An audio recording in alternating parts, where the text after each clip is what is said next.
So, just from half guard here, what am I looking for from half guard, guys? What am I trying to do?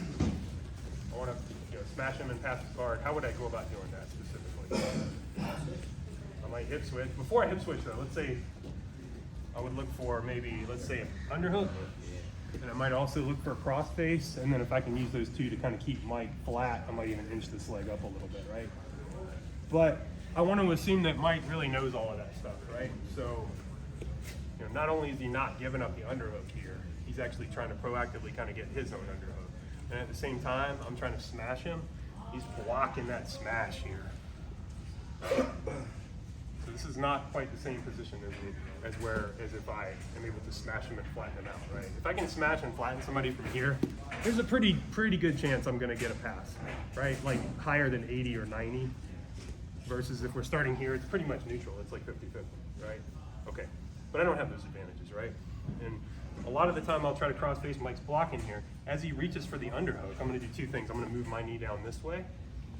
What does that do? That kind of makes it so that he doesn't have his arm so far up my back, right? If my knee points this way, he's kind of caught reaching a little bit, right? And then two, if this is still blocking me, which it may or may not be, I just need to swim past the block. I'm gonna throw my arm over here, and I'm gonna elbow him in his back like this, right? This is not the same as most people teach this hip switch, okay? This is very different. So if you've done a hip switch before, you're still gonna wanna pay a little bit of attention, right? So maybe I'll posture tall like this initially, and try to cross face and Mike's blocking it. I go here, I move myself down this way first. I sprawl. So my belly button at least lines up with his belly button. Then I drive forward. And I have both hands to kind of post here. And I want to notice a couple things, right? My elbow here is not up over his shoulder here.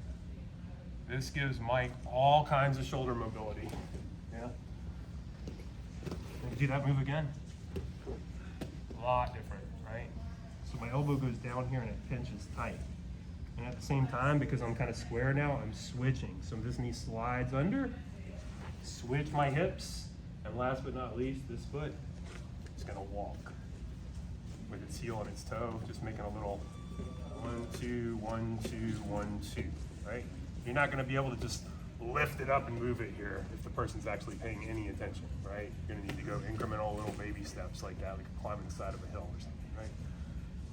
From here, I'm gonna put my hand on Mike's hip and push inside with my elbow, with my forearm, okay? I can reach here, but I've gotta be kind of careful. The more my elbow comes away, the more Mike is inclined to grab. Excuse me, hold that one in for a while.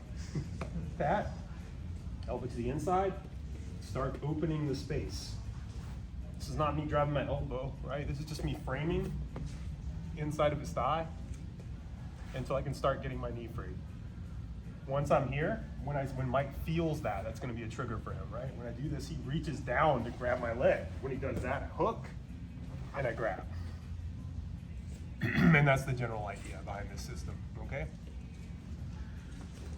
So when I'm in this spot and I have a good hip switch, right? I can pass. If he lets me go here, I could just pull my leg free and I could pass. But once I start to get my leg free, Mike reaches and I say, fine. 1, 2. I pull the arm away from his body, up and down, until I get here. And when I bring my arm over to this side, it's really good for me to drop my elbow down so I can block the space between me and Mike, right? If I don't do that and Mike's stronger than me, it doesn't take a lot of imagination to see what's gonna happen, right? But if I'm able to drop my elbow in between us and he tries to grip something, he's gotta go through my forearm to get there. That's how science works and stuff, right? From here, I'm gonna use my back leg to drive and start to straighten out Mike's arm. It's not arm versus arm, right? It's my body versus his arm. I don't like to fight fair in jiu-jitsu. I'll go here. Once the arm starts to straighten, I'm gonna continue as far as I can go. And last but not least, I'm gonna twist his wrist up and allow my arm to slide up to my bicep so my arm is taller. And then I'm gonna pull, right? So this is, you could do it this way, flat, but you're gonna have to push against the arm and stuff like that. You're gonna go a lot further. If you go here, the fulcrum is so tall that the pressure is almost nil, right? So I'm maybe I hit that nice takedown, but I ended up in his half guard. I stuffed the knee. But he, right away, Mike's paying attention. Yeah, pretty realistic. He gets that underhook. I got to move right away. Here, okay? Here. Drop your belly down so you can flatten them out. Try not to go like this, right? That's a bit exaggerated, but if your stomach isn't lined up with theirs, you'll overshoot the mark pretty much every time, right? Here.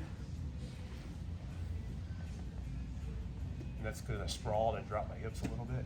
Change my base, walk up, toe heel, toe heel, toe heel, toe heel. Get inside here. Make some space, he freaks out. Go here, arm comes away from the body. I need to have a frame.